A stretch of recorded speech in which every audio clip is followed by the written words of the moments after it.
चीन को अब हर तरफ से घेरने की तैयारी कर ली गई है। क्वाड ग्रुप यानी ऑस्ट्रेलिया, जापान और अमेरिका ने भारत के जरिए चीन को समुद्र के रास्ते घेरने की तैयारी कर ली है। ब्लूमबर्ग की रिपोर्ट के अनुसार नई दिल्ली ने इस बार ऑस्ट्रेलिया को वार्षिक नौसेना अभ्यास मालाबर में न्योता देने का निर्णय लिया है। यह अभ्यास बंगाल की खाड़ी में इस वर्ष के अंत में होगा और इसी परिप्रेक्ष्य में अगले हफ्ते ऑस्ट्रेलिया को आधिकारिक तौर पर निमंत्रण भेजा जाएगा। तत्पश्चात अमेरिका और जापान को भी न्योता भेजा जाएगा। ऑस्ट्रेलिया इस अभ्यास का बहुत पहले से ही हिस्सा बनना चाहता था, पर भारत किन्हीं कारणों से ये स्वीकृति नहीं दे पाता था। लेकिन अब चीन के विरुद्ध आक्रामक नीति के अंतर्गत भारत ने यह हिचकिचाहट बहुत पीछे छोड़ दी है।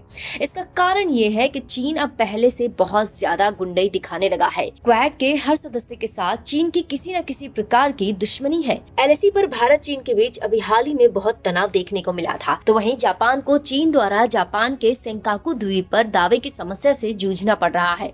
इसी कारण टोक्यो को एक बार फिर दशकों के बाद आक्रामक रुख अपनाना पड़ रहा है। यूं तो ऑस्ट्रेलिया और अमेरिका को चीन से कोई सैन्य खतरा नहीं है, परंतु चीन की हेकड़ी से ये भी तंग आकर चीन को एक कड़ा सबक सिखाना चाहते हैं। डोनाल्ड ट्रंप को आभास हो चुका है कि चीन वाशिंगटन के नेतृत्व में लोकतांत्रिक दुनिया के लिए एक बहुत बड़ा खतरा है और इसलिए वे पिछले कुछ वर्षों से चीन के विरुद्ध कुछ ज्यादा ही आक्रामक हैं। वुहान वायरस महामारी के दौरान चीन ने ऑस्ट्रेलिया से जिस तरह विश्वासघात किया है, उसके बाद ऑस्ट्रेलिया भी चीन पर से अपनी निर्भरता को खत्म करने के लिए प्रयासरत है। चूंकि ऑस्ट्रेलिया ने वुहान वायरस की उत्पत्ति के लिए निष्पक्ष जांच की मांग की, इसलिए चीन ऑस्ट्रेलिया के साथ भेदभाव कर रहा है।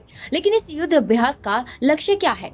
दरअसल क्वाड ग्रुप के चारों देश चाहते हैं कि इंडो पैसिफिक क्षेत्र के समुद्र चीन के प्रभाव से मुक्त रहें। चीन अपनी वर्तमान समुद्र नीति दक्षिण चीन सागर के सहारे पूरे इंडो पैसिफिक क्षेत्र को अपने कब्जे में करना चाहता है। इसलिए भारत, अमेरिका, जापान और ऑस्ट्रेलिया चीन की मंशाओं को विकराल रूप धारण करने से पहले ही नियंत्रण में लाना चाहते हैं। वॉशिंगटन में बसे एक रिसर्चर डेरेक ग्रॉसमैन के अनुसार इस युद्ध अभ्यास से चीन को अहम संदेश पहुँचेगा कि अमेरिका, ऑस्ट्रेलिया, जापान और भारत मिलकर चीन के विरुद्ध कोई भी कार्रवाई करने में सक्षम है। इसी दिशा में भारत ने अमेरिका और ऑस्ट्रेलिया के साथ मिलिट्री उपकरण के आदान प्रदान पर कुछ समझौतों पर भी हस्ताक्षर किए हैं और जल्द ही जापान के साथ भी इसी प्रकार का समझौता स्वीकृत कराना है। जापान और ऑस्ट्रेलिया भी इसी प्रकार की संधि भारत से करना चाहते हैं। इसके अलावा मालाबार अभ्यास का केंद्र भी सोच समझकर चुना गया है। यदि चीन कोई उल्टी हरकत करता भी है तो इस बार उसे बचकर निकलने का कोई अवसर नहीं मिलेगा, क्योंकि भारत ने स्ट्रेट ऑफ मलक्का में पैठ जमाकर चीन के लिए कई विकल्प बंद कर दिए हैं। ऐसे में क्वाड ग्रुप का ये अभ्यास चीन के लिए किसी दुस्वप्न से कम नहीं होगा।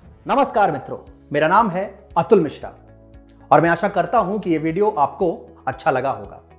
हम 2012 से ही भारत में सोशल मीडिया पर राष्ट्रवाद और हिंदुत्व की अलख जगा रहे हैं। हमारा नवीनतम प्रयोग है TFI स्टोर, जिसका मुख्य उद्देश्य है वामपंथी इतिहासकारों द्वारा दबा दिए गए हिंदू वीरों को पुनः जागृत व स्थापित करना और साथ ही साथ देव भाषा संस्कृत का प्रचार प्रसार करना।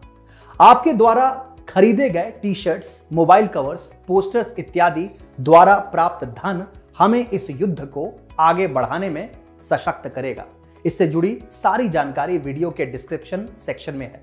आशा करते हैं आपका सहयोग नित निरंतर मिलता रहेगा। नमस्कार, जय श्री राम, जय हिंद।